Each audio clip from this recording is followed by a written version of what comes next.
Ова е село Шопско Рударе Кратовско. Иако патот е асфалтиран, сепак тој не чини. Последните 15 на километри ги поминавме речиси за 1 час.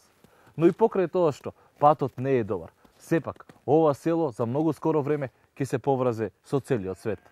Владата планира за неполни 6 месеци овде, пред ово училиште, да инсталира киосци за бежичен интернет.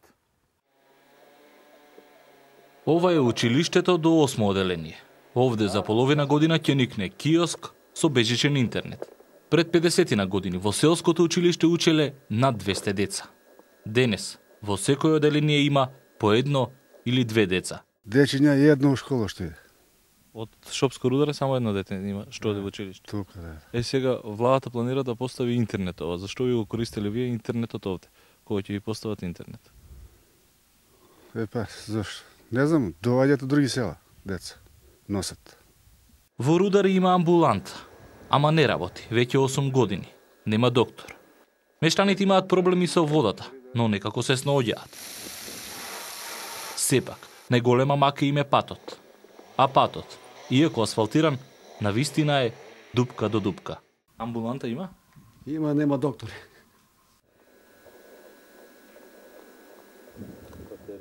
Кога последен пат доаѓале политичари? Бранко Црнковски, Никола Груевски. Сте ги видели ли да дојдат овде? Овде не, испалјаат ципеле они.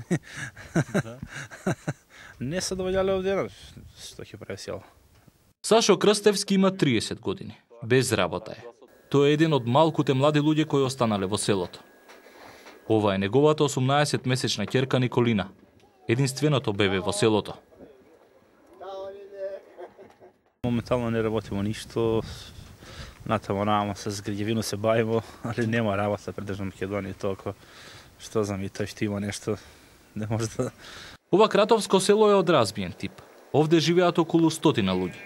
Некои пешачат и по 1 час за да стигнат до сред село, каде е лоцирано и гранапчето.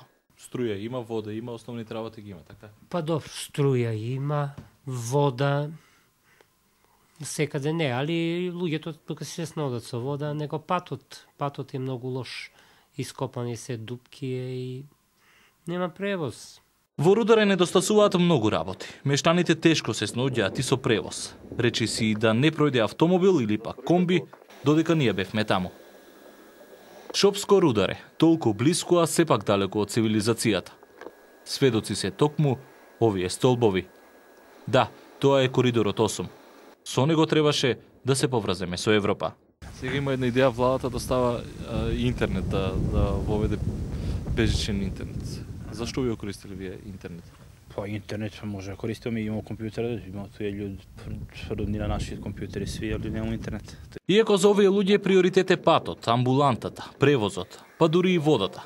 Сепак за неполна половина година тие ќе добијат интернет.